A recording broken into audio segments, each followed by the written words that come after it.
बिस्मिल्लाहिर्रहमानिर्रहीम। तो last classes के अंदर बेटा हमारा डिस्कशन रहा इनकम फ्रॉम अदर सोर्सेज पर। तो मेनली हमने ये कुछ देख लिया कि इनकम फ्रॉम अदर सोर्स में क्या कुछ कवर होगा। आज इन डिटेल जो ब्रॉड हेड्स हैं इसके अंदर उनको हम डिस्कस करने जा रहे हैं। सबसे पहले क्या है डिविडेंड। अच्छा, आप सब जानते हैं डिविडेंड क्या होता है। डिविडेंड रिटर्न होता है किसको, शेयर होल्डर्स को। किसकी तरफ से? कंपनी की तरफ से। तो कंपनी प्रॉफिट का जो हिस्सा शेयर होल्डर्स को पे करती है वो डिविडेंड कहलाता है। यस और नो? डिविडेंड की दो टाइप्स हैं, एक है कैश डिविडेंड और एक है बोनस शेयर। तो मेनली यहाँ पे जो डिविडेंड हम डिस्कस कर रहे हैं वो कैश डिविडेंड है। और एक और डिविडेंड भी ये कवर होगा इसके अंदर ऑटोमेटिकली, जिसको हमने क्या पढ़ा, डिविडेंड इन स्पेशल। हाँ जी, जो बोनस शेयर्स हैं वो इनकम की डेफिनेशन में शामिल नहीं है, face value of bonus share. तो वो फिर आपके मुस्तकबिल के कैपिटल गेन को इंक्रीज कर देंगे, आपकी कॉस्ट को कम करके वो उस तरह टैक्स हो जाएंगे। बहरहाल ये सारी बातें आपके सामने हैं। तो आज मेनली जब डिविडेंड रिसीव होता है, कोई भी कंपनी जब डिविडेंड डिक्लेयर करती है खासतौर पे कैश फॉर्म में, तो जो डिविडेंड रिसीव करता है उसके लिए वो डिविडेंड जो है वो इनकम फ्रॉम अदर सोर्स है। और वो टैक्स कैसे होगी उसके बारे में एक आपके सामने मालूमात दी जा रही है। बहुत तवज्जो से देखिएगा जनाब। लिखा हुआ क्या है, जो डिविडेंड पे कर रहा है, ऑब्वियसली कौन पे कर रहा है, कंपनी पे कर रही है। Tax is required to be deducted, यानी डिविडेंड पे करने वाला विद होल्डिंग एजेंट है, from dividend income which is taxable under FTR as full and final tax liability for a shareholder including a corporate shareholder। Corporate share holder क्या होता है? एक company दूसरी company का share holder हो सकती है ना, एक कंपनी दूसरी कंपनी के शेयर परचेज कर सकती है। तो कॉर्पोरेट शेयर होल्डर मतलब कंपनी। जब एक कंपनी दूसरी कंपनी के शेयर्स होल्ड करती है तो कंपनी बतौर शेयर होल्डर क्या कहलाती है? कॉर्पोरेट शेयर होल्डर कहलाती है।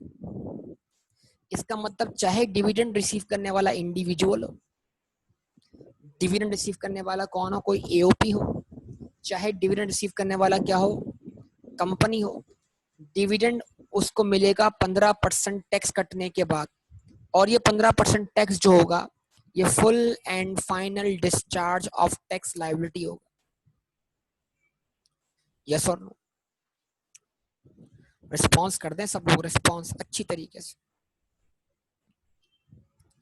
और फिर इस डिविडेंड इनकम को आपने अपनी नॉर्मल टैक्सेबल इनकम में शामिल नहीं करना।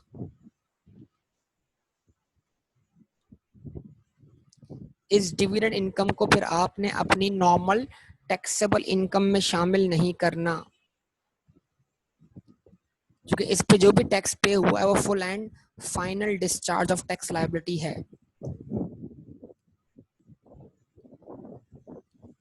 क्या ये बात समझ में आती है बेटा सभी को? तो अगर कंपनी ने डिविडेंड दिया है ₹1,00,000 तो उस पर टैक्स कितना कटा? 15,000 रुपए। यस और नो? शेयर होल्डर की जेब में कितना पैसा आया? 85,000। बोलिए, अब बताइए मैं लाख को इनकम मानूं या 85,000 को इनकम मानूं? 1,00,000 को इनकम 1,00,000 ही होगी बेटा। बिल्कुल, इनकम 1,00,000 ही कहलाएगी, इनकम 1,00,000 ही कहलाएगी। ठीक है? और ये एफटीआर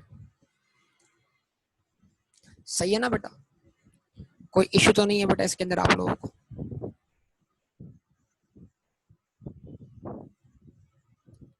ठीक है।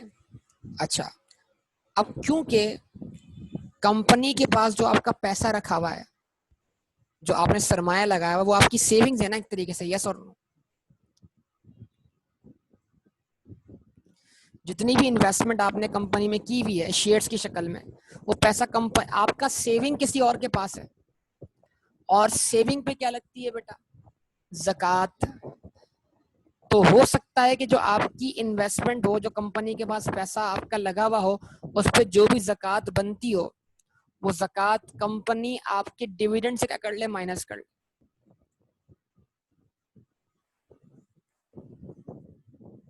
पॉसिबल है?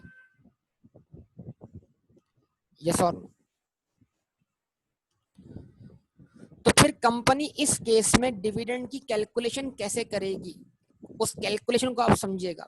और अगर आपको जरूरत पड़ जाए ग्रॉस डिविडेंड वर्कआउट करने की, तो आप ग्रॉस डिविडेंड वर्कआउट कैसे करेंगे? मिसाल के तौर पर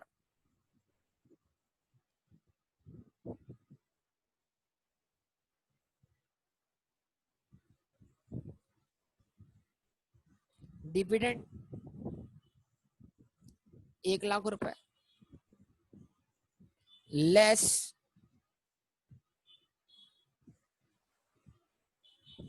टैक्स एट 15%, कितना बेटा?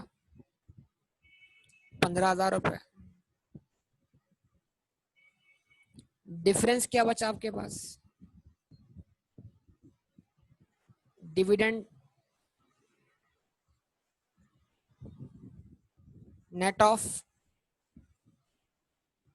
व्हाट? टैक्स कितना बचा? 85,000।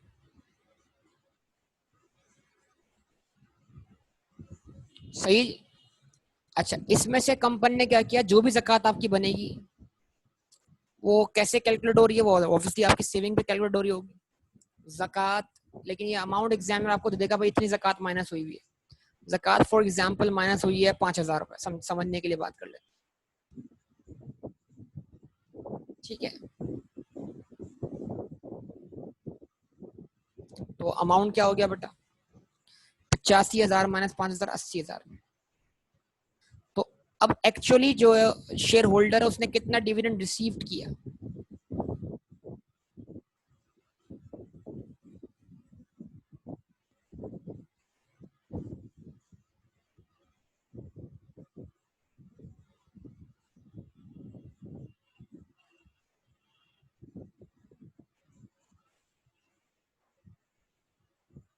ठीक है, कितना रिसीव किया? 80,000। तो अब अगर फॉर एग्जांपल आपको जरूरत पड़ती है ग्रॉस डिविडेंड ₹1,00,000 की, ये ₹1,00,000 क्या है? Gross dividend.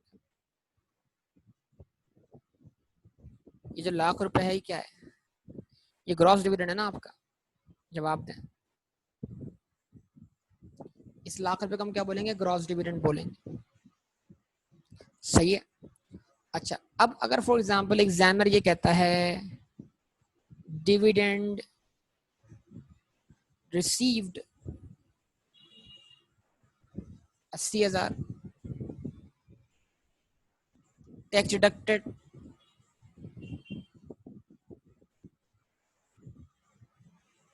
एट 15%, ज़कात deducted 5,000। Now what is the value of gross dividend? तो एग्जामिनर कहता है बताइए ग्रॉस डिविडेंड की वैल्यू क्या है? तो आप उसको कैसे वर्कआउट करेंगे?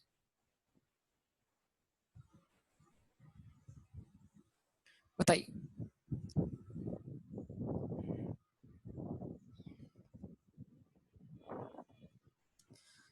जबरदस्त बात बेटा। नेट अमाउंट प्लस ज़कात डिवाइडेड बाय 0.85।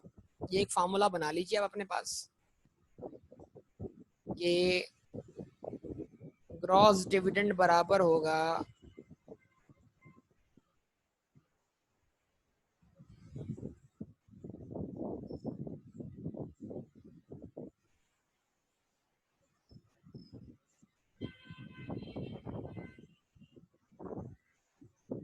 डिविडेंड रिसीव्ड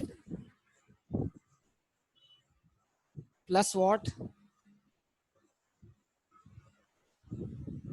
ज़कात divided by 1 minus tax rate. ठीक है जी। इस फार्मूले से आप अपना ग्रॉस डिविडेंड वर्कआउट कर सकते हैं। डिविडेंड रिसीव कितना था? 80,000। ज़कात इसमें ऐड बैक करवाई कितने से? 5,000 से। अब ये अमाउंट नेट ऑफ टैक्स के बराबर हो गया, और नेट ऑफ टैक्स अमाउंट जो है वो टोटल ग्रॉस अमाउंट का 85% है। 1 माइनस 0.15 क्या बचा? 0.85। आपको आंसर मिल गया 1 लाख रुपए। यस और बताइए बेटा, यस और नो।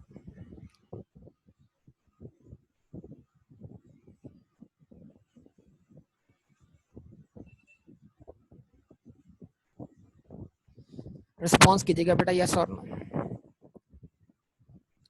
ऐसे ही ना, तो जरूरत पड़ जाती है इस चीज की कभी कभार।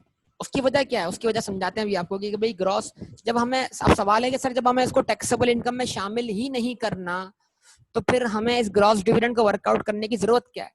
वैसे जरूरत नहीं है, वैसे जरूरत बिल्कुल भी नहीं है, लेकिन कभी कभार जरूरत पड़ सकती है जब कोई एरर हो जाए। एरर, एरर का मतलब क्या है? डिडक्ट होना तक टैक्स कितने परसेंट से, 15% से डिडक्ट हो गया, कुछ ज्यादा परसेंटेज से या उससे कम परसेंटेज से। क्योंकि एफटीआर जो इनकम है उस पर ना टैक्स लायबिलिटी इंक्रीज हो सकती है ना डिक्रीज हो सकती है, मतलब जो एक्चुअल जो टैक्स 15% है वही लगना चाहिए हर हाल में। FTR separate block of income भी है, एफटीआर पे विदहोल्डिंग रेट भी वही है जो उसका एक्चुअल टैक्स रेट है। ठीक है जी। और बहुत सारी बातें, एफटीआर तमाम की तमाम इनकम ग्रॉस अमाउंट पे टैक्स होती है। ये आगे मैं एक और जगह पर इसके ऊपर मजीद एक्सप्लेनेशन देने वाला हूँ।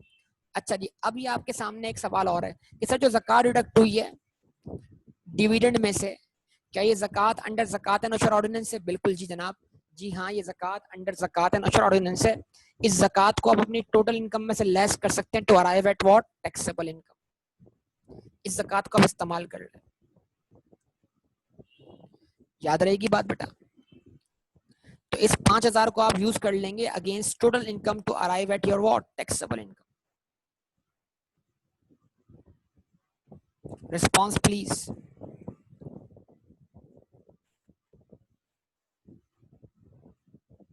ठीक है, रिस्पॉन्स दें। अब इस बात को समझाने के लिए आपको एग्जाम्पल कवर कर लेते हैं, एक एग्जाम्पल बना लेते हैं ताकि हमें समझ में आए कि यार हमें ग्रॉस डिविडेंड वर्कआउट क्यों करना पड़ेगा। एक एग्जाम्पल ले रहा हूँ आपके सामने ताकि आपको बात समझ में आए। इंडिविजुअल की एग्जाम्पल लेता हूँ।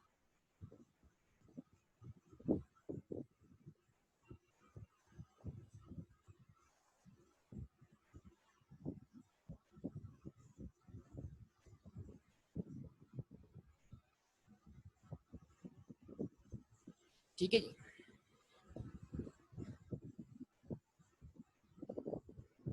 इनकम फ्रॉम सैलरी,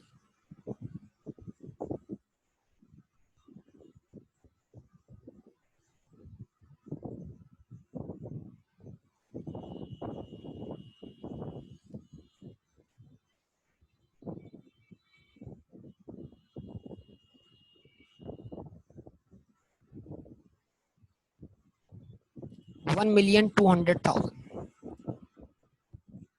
ठीक है जी।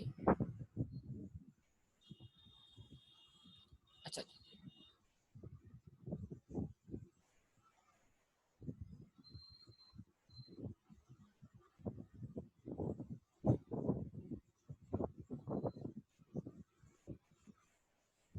Dividend received,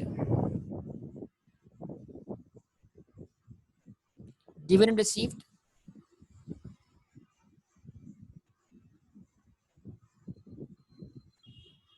85,000,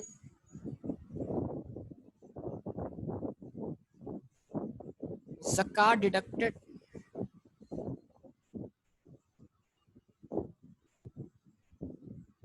5,000। ठीक है, अच्छा जी,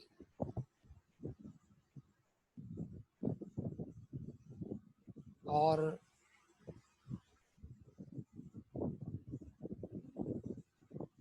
tax deducted on dividend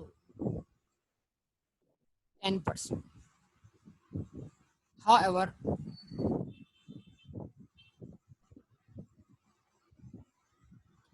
actual tax rate are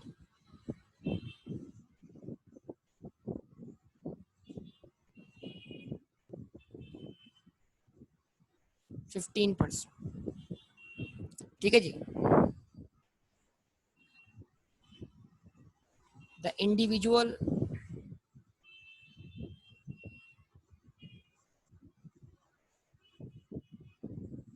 is eligible for full-time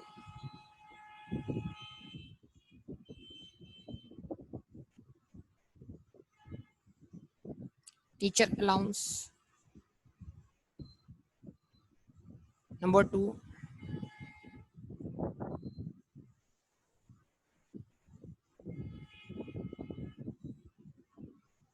he contributed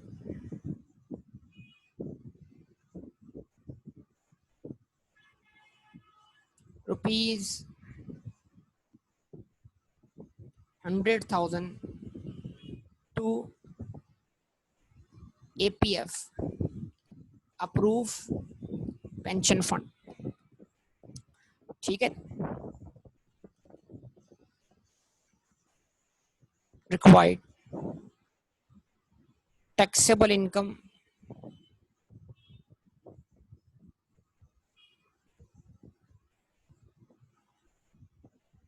and tax liability.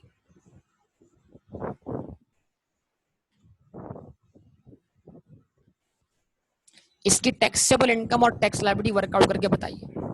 कर सकते हैं आप लोग, बताइए, बोले कर सकते हैं।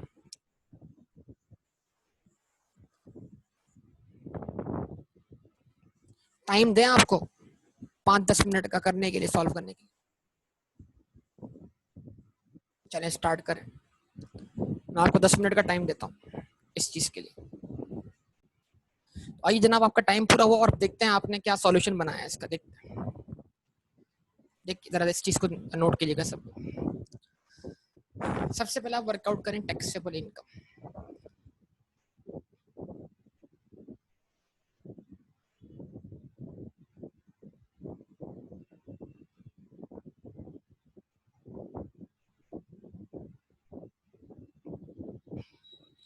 ठीक है जी,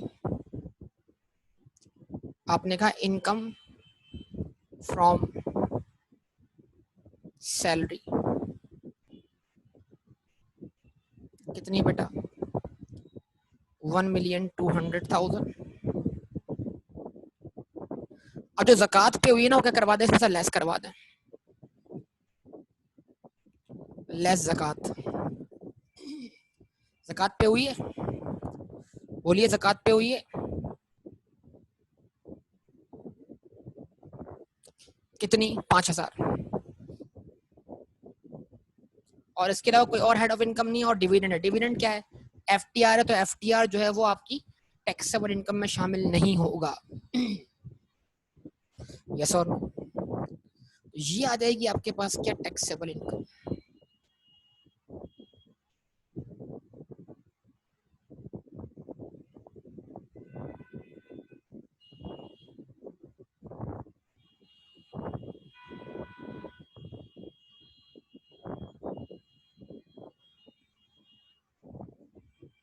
कितनी, 1,195,000।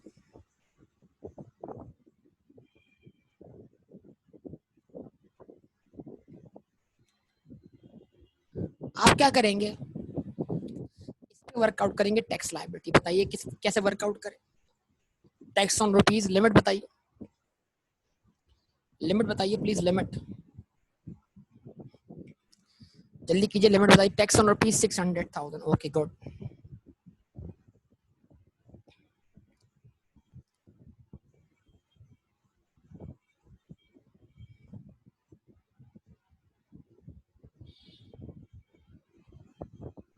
क्या हो गया, नील हो गया। अच्छा जी, tax on rupees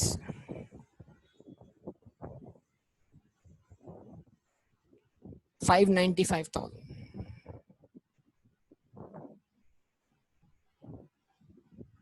at what, at what,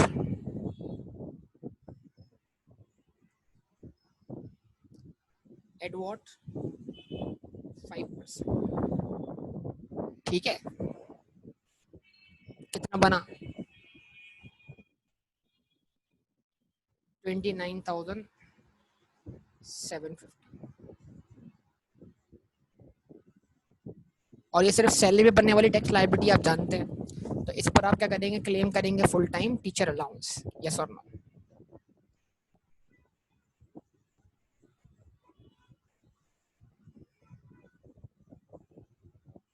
कितने परसेंट से? कितने परसेंट से?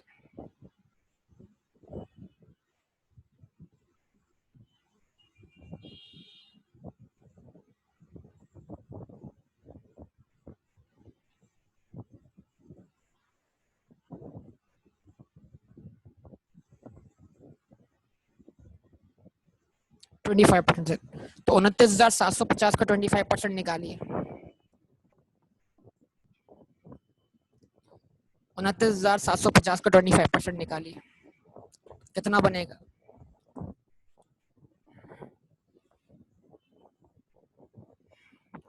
कितना बनेगा?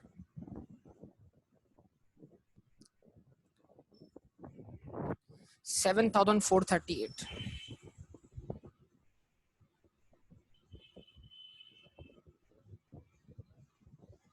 सही जी, 7,438।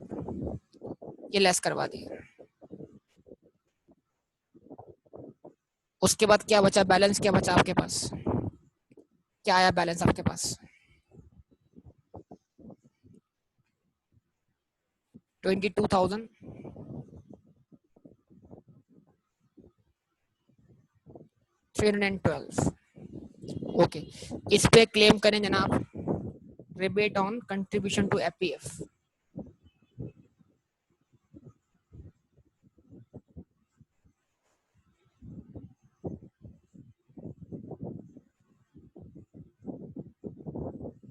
यस और नो?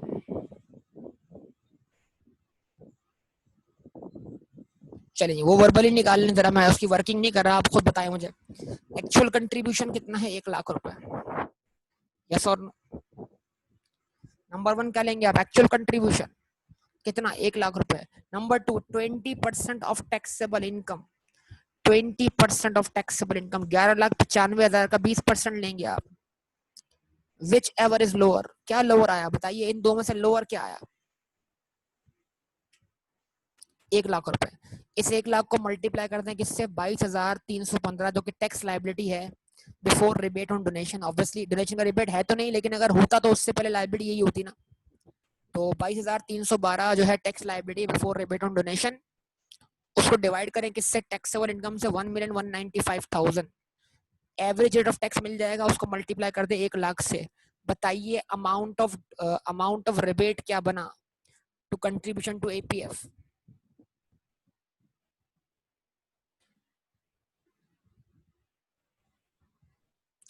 1,687। कंफर्म बेटा? 867, सॉरी।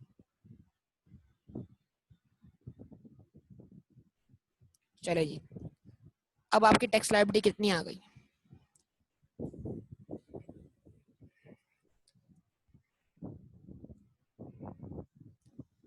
अब आपकी टैक्स लायबिलिटी कितनी आ गई?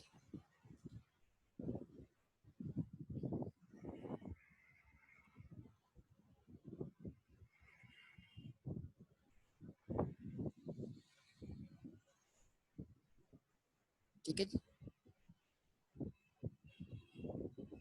Tax liability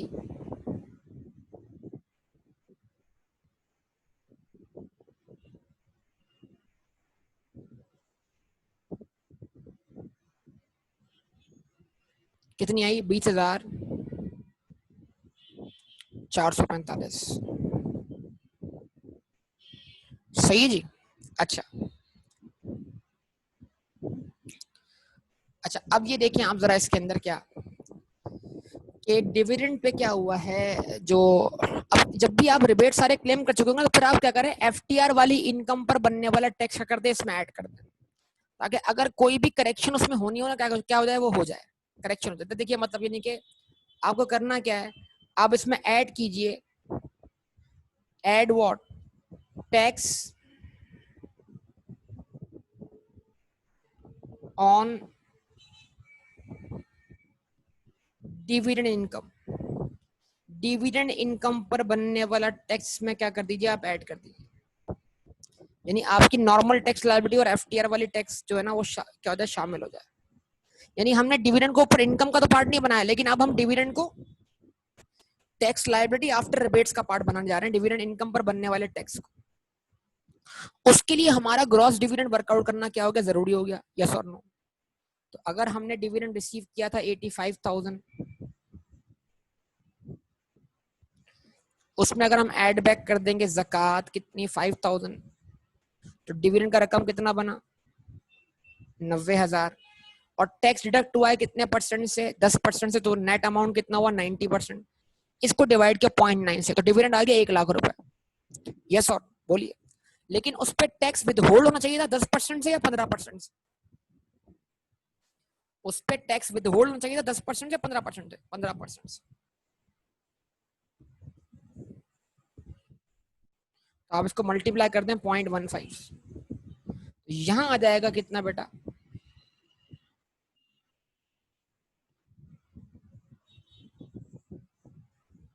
15,000। ठीक है, समझे बात या नहीं?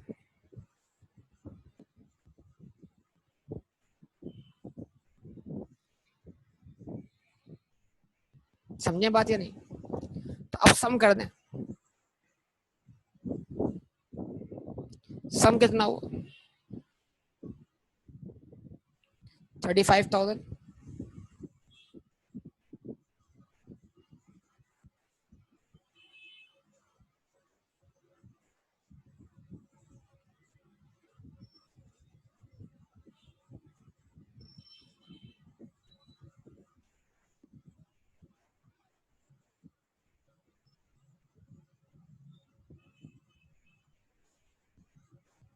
$445। अब इसमें से क्या करें बेटा,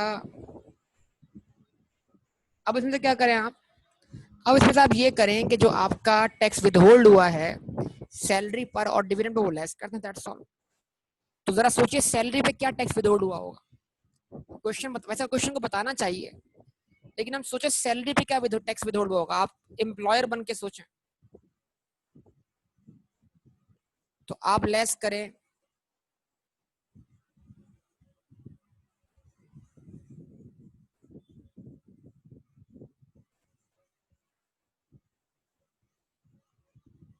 विदहोल्डिंग टैक्स,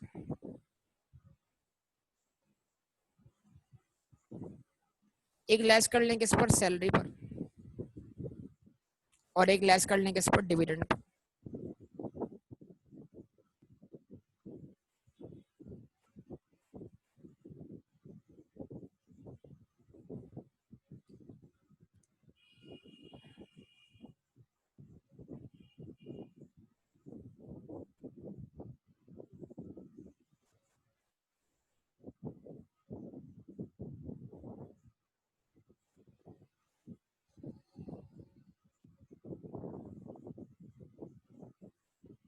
डिविडेंड पे कितने टैक्स विदहोल्ड हुआ 10,000 रुपए, होना चाहिए 15,000 रुपए। अब मेरा आपसे सवाल है सैलरी पे कितना टैक्स विदहोल्ड हुआ होगा, सैलरी पे कितना विदहोल्ड हुआ होगा बताइए आप सब। एक अंदाज, वैसे तो क्वेश्चन देगा आपको, वैसे एक अंदाजा लगाने के लिए बोल रहा हूँ, सैलरी पे कितना टैक्स विदहोल्ड हुआ होगा।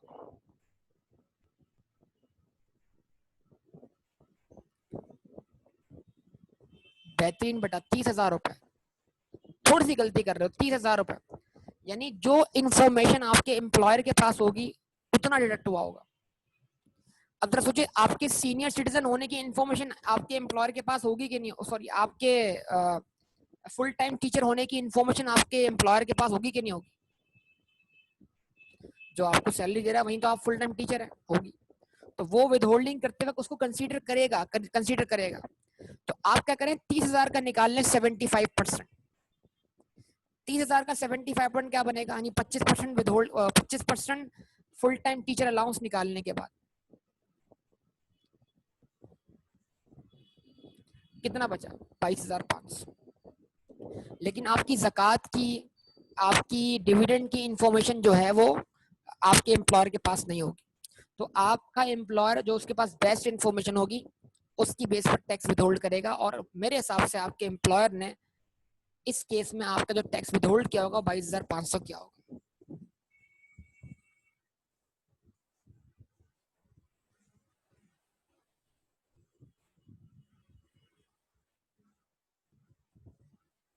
ठीक है, अब जरा ये सोचे, अब समझेगा मैं बोलना क्या चाह रहा हूँ। सैलरी पर आपका टैक्स बन कितना रहा है? 20,000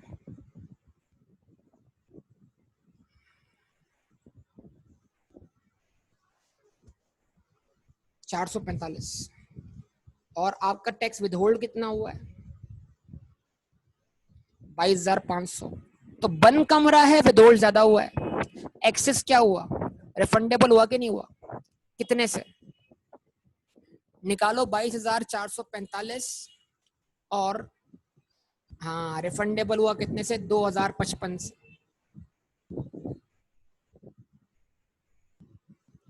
ये 2,055 में नेगेटिव लिख रहा हूँ मैं समझाने के लिए आपको। अच्छा, अब डिविडेंड पे टैक्स विदहोल्ड कितना होना चाहिए था? 15,000 रुपए, और हुआ कितना? 10,000 रुपए। तो आपको ऊपर कितना पे करना है? 5,000 रुपए। तो 5,000 आपके जिम्मे है पे करना, 2,055 FBR के जिम्मे है वापस करना। तो आपका रिफंड आपकी बढ़ती हुई लाइबिलिटी से क्या हो गया? एडजस्ट हो गया बेटा। जरा 2,055 को जरा 5,000 से माइनस कर ले, क्या आंसर आएगा? 2,945 आया कि नहीं आया? आंसर बताइए।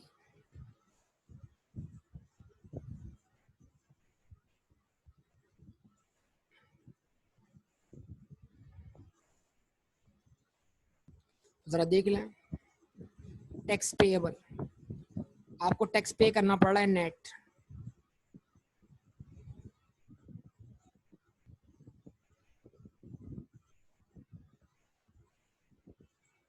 कितना?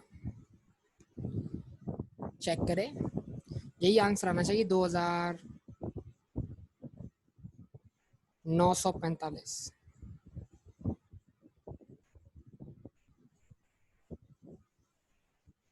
आ रहा ही आंसर?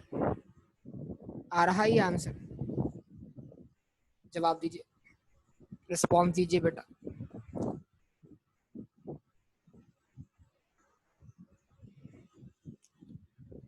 बताइए।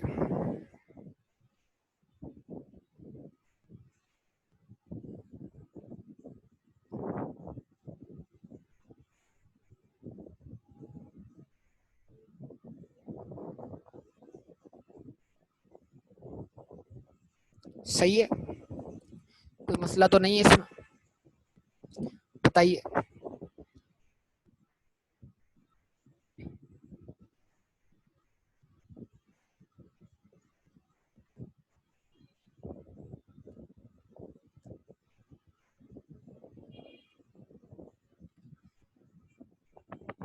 तो उम्मीद करता हूँ ये बात आपको बेटा समझ में आई होगी। अब ये पूरा सिनेरियो जहाँ लिखा हुआ ना, यकीन करें पूरा सिनेरियो जो है वो कंप्लीट हो गया इसके अंदर जो लिखा हुआ आ रहा है। जो हमने एग्जाम्पल कवर किए, इस एग्जाम्पल के अंदर ये पूरा सिनेरियो कवर हुआ। एक तो ये आ गया आपके सामने क्या? ज़कात deducted from dividend income, no deduction is allowed from FTR income. जो ज़कात आपने देखें, क्या डिविडेंड में से पहले ज़कात माइनस हुई है फिर टैक्स रेट अप्लाई हुआ है? ऐसा तो नहीं है ना। डिविडेंड तो पहले ग्रॉस पे टैक्स हुआ है, और ज़कात उसमें विदहोल्डिंग की तरफ माइनस हुई है, जिस तरह टैक्स विदहोल्ड हुआ है। तो अगर हमने ज़कात डिविडेंड में से पहले ज़कात माइनस की होती और फिर टैक्स रेट अप्लाई किया, तो इसका मतलब क्या था? हमने ज़कात को डिविडेंड के अगेंस्ट अलाउंस मान लिया होता, लेकिन हम FTR इनकम के अगेंस्ट कोई अलाउंस कंसीडर नहीं करते। तो फिर उस ज़कात को हमने अलाउंस के तौर पे कहाँ इस्तेमाल किया? अपनी नॉर्मल इनकम के अगेंस्ट। यस और नो? तो ये देखिए जरा, ज़कात deducted from dividend income, no deduction is allowed from FTR income, however zakat paid out of dividend income is deductible from normal taxable income if any। तो जो ज़कात डिडक्ट हुई है डिविडेंड पर, उसको तुम अपनी बाकी नॉर्मल टैक्सेबल इनकम से लेस कर सकते हो। हमने ऐसा ही किया ना, हमने टोटल इनकम जिसमें सैलरी शामिल थी उससे लेस किया। ऐसा किया कि नहीं किया? बताइए, ये जो लिखा हुआ है इसको, इसके ऊपर हमने अमल किया कि नहीं किया? क्या हम इसकी प्रैक्टिस कर चुके बेटा? अच्छा, ओके, गुड, जबरदस्त। अब आइए, incorrect tax deduction from dividend income. In case of incorrect tax deduction from dividend deduction without by a withholding agent, any excess or short deduction shall be adjusted accordingly from normal tax liability. Example: a company has deducted tax at 10% from dividend income instead of 15%. अब ये मसला क्या है, ये कैसे possible है कि sir एक चीज पर डिविडेंड रेट, टैक्स रेट जो है वो 15% हो और वो रिडक्ट कर ले कितने में, 10% पर? तो आपको ये बता दूं कि माजी में बहुत तवील अरसे तक डिविडेंड का टैक्स रेट जो है 10% रहा है, और पिछले 2 या 3 साल के अंदर ये टैक्स रेट जो है 15% हुआ है। ठीक है, 2-3 साल 4 साल जो भी, बहरहाल। तो बताने का मतलब यानी क्या है कि एक लंबे अरसे तक ये रहा है 10%। तो अक्सर लोगों की आदत क्या थी भाई, 10% में होल्ड करना है। तो एक लंबे अरसे तक 10% रहा, तो आदतन क्या कर दिया लोगों ने, 10% विद होल्ड कर लिया। तो इस वजह से क्या हुआ, मतलब यानी विद होल्ड करते हुए एरर आ गए बहुत सारी जगहों पर। तो जब एरर आ गए हैं, कम डिडक्ट कर लिया, डिडक्ट होना कितने में चाहिए था, 15% पर, तो एक्सेस तो पे करना पड़ेगा ना। हाँ, बात यह है कि डिविडेंड अगर नॉर्मल इनकम का पार्ट बनता, उस पर टैक्स लायबिलिटी 15% से ज्यादा आती। डिविडेंड को नॉर्मल इनकम का पार्ट बनाने के बाद टैक्स लायबिलिटी जो है 15% से कम आती। तो हम ये बोलना चाहते हैं, डिविडेंड एफटीआर है ना, इसकी टैक्स लायबिलिटी 15% से इंक्रीज हो सकती है, ना इसकी टैक्स लायबिलिटी 15% से डिक्रीज हो सकती है। अगर कोई इनकरेक्ट डिडक्शन हुई है तो उसको हम करेक्ट जरूर करेंगे, ठीक है, और हम उसको 15% के लेवल पे लाएंगे। अब लिखा हुआ क्या आ गया यहाँ पर, a company has deducted tax at 10% from dividend income instead of 15%, then tax at 15% shall be included in tax liability after what rebate। ऐसे किया ना हमने, यानी पहले हमने अपनी नॉर्मल टैक्स लायबिलिटी वर्कआउट की, उस पर जो भी रिबेट्स बनते थे सब कुछ कैलकुलेट कर लिया। जब हमारी टैक्स लायबिलिटी फाइनल हो गई, तो उसके बाद हमने एफटीआर इनकम की टैक्स लायबिलिटी क्या कर दी, उसमें ऐड कर दी। यस और नो बोलिए। And withholding at 10% shall be deducted from tax liability, and therefore short reduction shall automatically be adjusted। वो डिफरेंस आया था ना 5,000 का, या नहीं आया था? रिस्पॉन्स दें बेटा आप सब लोग कि आपको लिखी हुई बातें समझ में आ रही है कि नहीं आ रही। हमने तो एग्जाम्पल पहले कवर कर लिया अल्हम्दुलिल्लाह। तो उम्मीद करता हूँ बेटा ये आपको सारी बातें समझ में आ रही होंगी, ठीक है। रिस्पॉन्स दें, जवाब दें बेटा आप सब लोग।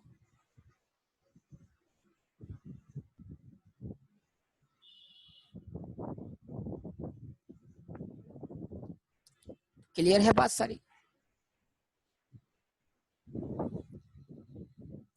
कोई इशू तो नहीं? अब कहता है same treatment is in case of other FTR item. अगर ऐसा किसी और एफटीआर आइटम में भी हो जाए तब भी आपने ऐसा ही करना है।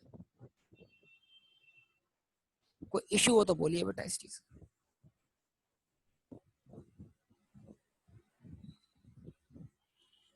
ठीक है जी। तो ये समरी आ गई है, dividend receive from any foreign company. तो हो सकता है आपके पास पाकिस्तान से बाहर किसी कंपनी के शेयर हो, भले वो शेयर आपने एम्प्लॉय शेयर स्कीम के तहत हासिल किए हो, भले आपने किसी फॉरेन कंपनी के शेयर परचेज किए हो। पॉसिबल है ना आपके पास किसी फॉरेन कंपनी के शेयर परचेज किए। अब वो फॉरेन कंपनी जब आपको डिविडेंड पे कर रही है, तो वो तो पाकिस्तान में ऑपरेट नहीं कर रही ना बेटा, या कर रही है? जवाब दे। वो तो पाकिस्तान में ऑपरेट नहीं कर रही। क्या कहेंगे?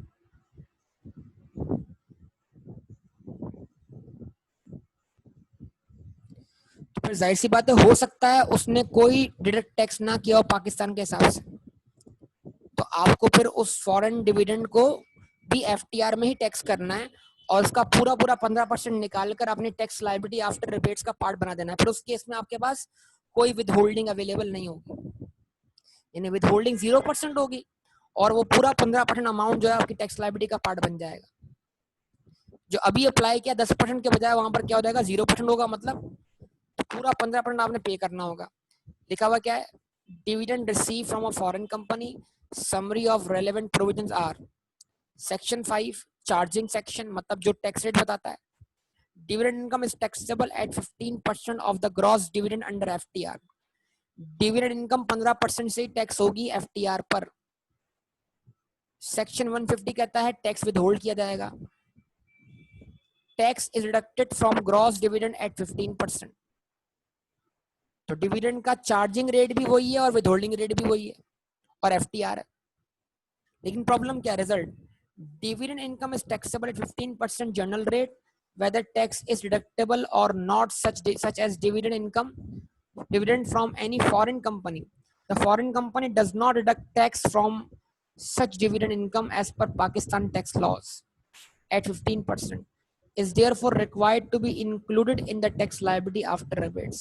तो फिर अगर आपने कोई फॉरेन डिविडेंड रिसीव किया है तो उसका 15% जो टैक्स है वो आप टैक्स लायबिलिटी आफ्टर रिबेट में ऐड कर दें, क्योंकि उसके अगेंस्ट कोई विदहोल्डिंग तो नहीं हुई होगी।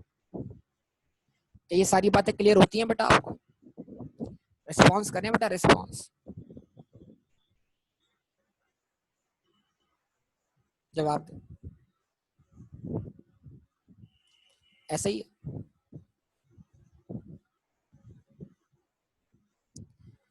ठीक है, कोई इशू तो नहीं आपको? चलो इसको स्टॉप करेंगे, इंशाल्लाह बाकी बातें फिर आपसे करेंगे अगली क्लास में।